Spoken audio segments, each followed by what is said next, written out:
Eu aproveito a oportunidade para cumprimentar o Dr. Emanuel Barbosa, para agradecer o ciclo de tertúlias a oportunidade que me deu de sair do banco de aluno e estar aqui deste lado, e dizer-vos que a tertúlia foi um dos maiores feitos desta comunidade, porque ajudou-nos a todos nós a aprendermos com vocês a forma, a metodologia, aquilo que nos faltava nas intervenções.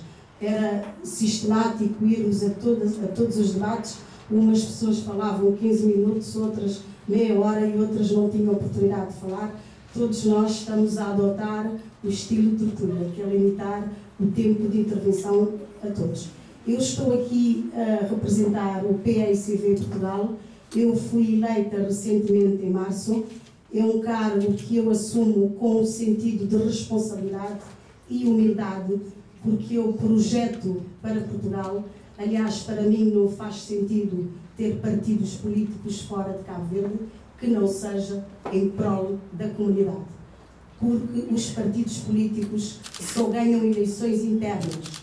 Quem ganha as eleições é a sociedade. É a cotação que aquele partido tem naquele momento que consegue cativar ou não a sociedade civil para ganhar eleições. Aqui em Portugal, no caso concreto, o processo de globalização trouxe a todos o que ainda se calhar não está a ser aproveitado, que é uma profunda reflexão de todo o percurso que tudo estava a ser encaminhado. Os países têm problemas comuns e as soluções devem ser procuradas em comum para se chegar a decisões comuns. No caso concreto de Cabo Verde, eu escolhi o tema diáspora, desenvolvimento sustentável e autarquias. Diáspora porquê? Porque eu dei muitas voltas para conseguir construir um tema e passar por cima da diáspora. Eu estou aqui a representar o partido na diáspora e eu estou numa comunidade onde tem maior número de cabo-verdianos fora de Cabo Verde. O contexto atual, o momento atual, exige profunda reflexão de onde estão os cabo-verdianos, o que fazem e como estão a viver neste momento. Aqui em Portugal nós estamos a ser confrontados com dados reais de desemprego na imigração. Aliás, vocês todos tiveram conhecimento, há cerca de 2 semanas foi aprovado no Parlamento Português a Lei do Retorno, que consiste em pessoas que estão em situação indocumentada terem possibilidades de voltarem para Cabo Verde, ou de forma voluntária ou de forma administrativa, que sequer passa pela decisão de um juiz. Eu estou aqui a falar para uma plateia jovem ainda. Vocês vieram para Portugal com o objetivo de ser. Vocês vieram para Portugal estudar para ser. Mas nós temos a maioria da nossa comunidade que veio num contexto de ter mais alguma coisa para sustentar os familiares que deixaram em Cabo Verde. Neste momento, nos próximos tempos, Cabo Verde vai ter mais um desafio acrescido, que é um desafio muito sério, que é a possibilidade do retorno dos cabo-verdianos, mas não pela aplicação da lei, mas sim pela vontade expressa dos cabo-verdianos de voltarem ao seu país. Eu, quando falo da diáspora, a história um dia há de escrever a verdadeira história da imigração, porque a história da imigração é triste. Nós, neste momento, temos homens e mulheres que não estão nem em condições de ficar, nem em condições de voltar a Cabo Verde. Eu pergunto aqui aos autarcas que tinham o poder absoluto maioritário em Cabo Verde nas autarquias, se contemplaram na sua estratégia, na sua noção de estratégia, esta possibilidade de retorno dos cabo-verdianos. Eu dou como exemplo, por exemplo, a Câmara Municipal da Praia, ou então a Ilha de Santiago, onde tem 8 municípios. O que é que vão ser confrontados os autarcas logo a seguir, a dia 1 de julho, com mais cabo-verdianos na Ilha de Santiago? Vão transportar, vão pessoas de bem, vão pessoas de mal.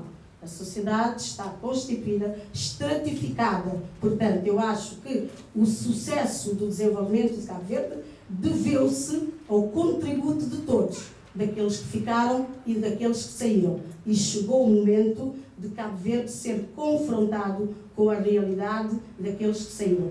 Eu, quando falei em desenvolvimento sustentável, foi porque faço elo de ligação direta da remessa dos imigrantes para Cabo Verde, que contribui de forma direta para o desenvolvimento local. E praticamente não há retorno em relação à participação do imigrante no desenvolvimento local. A única atividade que se faz, que nós temos conhecimento anualmente, o elo de ligação que as autarquias fazem com a sua imigração, é um encontro de imigrantes que fazem, isto consoante a pessoa que for de férias. Se eu for de férias, participo neste encontro. Se eu não for de férias sequer, tenho conhecimento deste encontro. Eu acho que todos os candidatos, quer do MPD, quer do PAICV, quer dos independentes, têm que ter em conta que o momento é sério. O poder local, neste momento, é o mais sério e determinante para o futuro de Cabo Verde.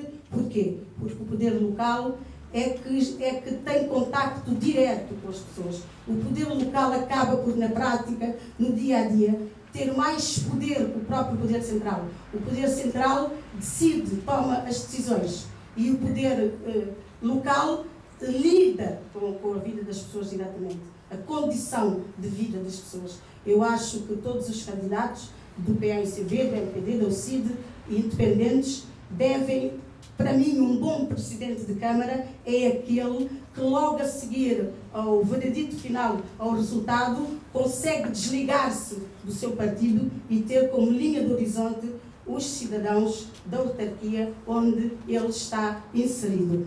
Portanto, em relação à regionalização, eu também gostaria de deixar aqui o meu contributo. A regionalização, para o caso concreto de Cabo Verde, é entre aspas, perigoso. Perigoso porquê?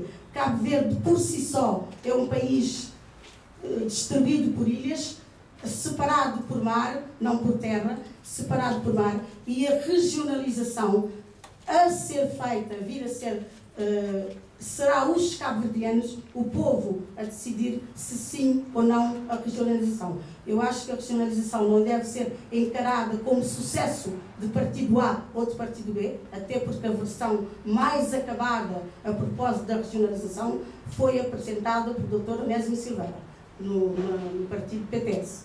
O projeto mais acabado em relação à regionalização não foi nem do MPD, nem do PAICV. Eu acho que um país como Cabo Verde tem que ter como fundo o seu povo, o que o povo decide para si, o seu futuro. Nós não podemos tomar decisões, uma geração tomar uma decisão, depois a outra geração que vem pagar a fatura daquela decisão. A regionalização traria o quê para os cabo-verdianos?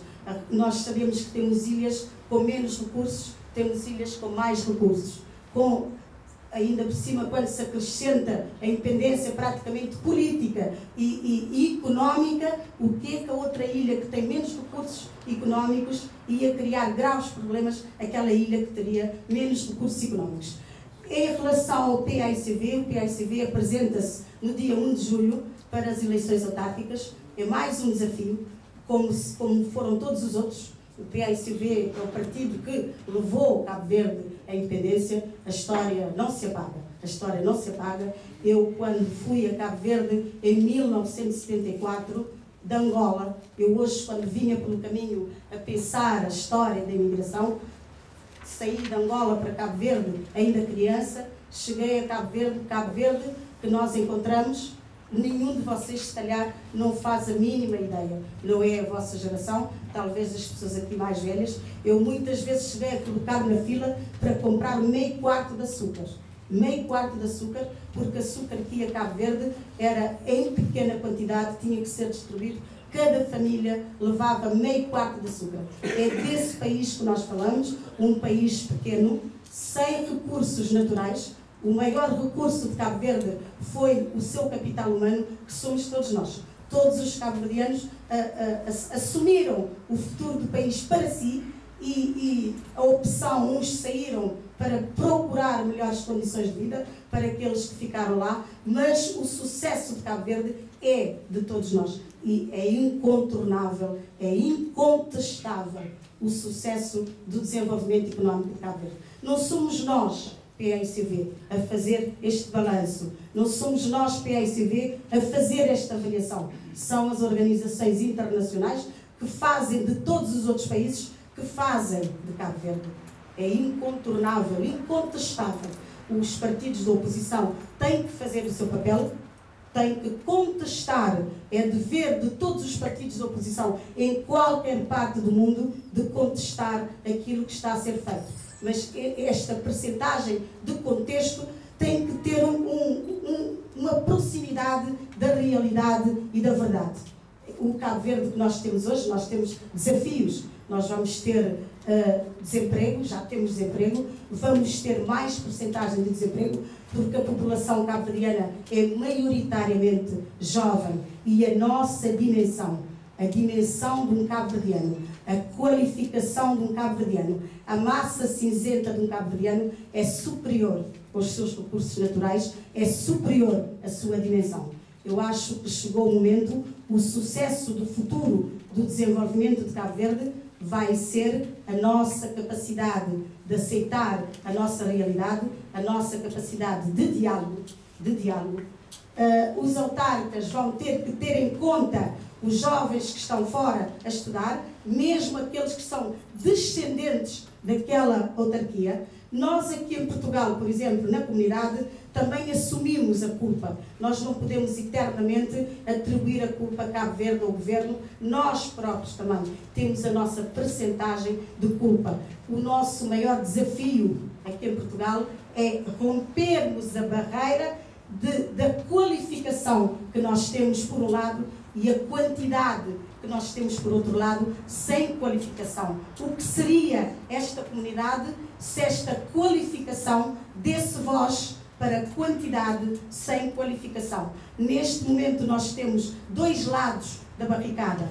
Temos N ações, seminários, conferências, atividades de empresários portugueses que pretendem investir em Cabo Verde e eu não estou a ver a afluência de cabo-verdianos, de empresários cabo-verdianos para investirem em Cabo Verde. Nós temos que, chegou o momento do cabo-verdiano apresentar aquilo que tem em termos de capacidade intelectual, de valorização, os seus quadros, os seus empresários, os jovens estudantes, todo o poder intelectual do cabo-verdiano. É daí que vai depender também o futuro daqueles que vieram, que não tiveram escolha. Não foram eles que determinaram que não iam estudar, não foram eles que determinaram que não iam fazer cursos de formação. Foi a condição de vida, a família que tinham à espera, tiveram que fazer qualquer tipo de trabalho. E é desse trabalho, é desse contributo valioso que é reconhecido por todas as instituições internacionais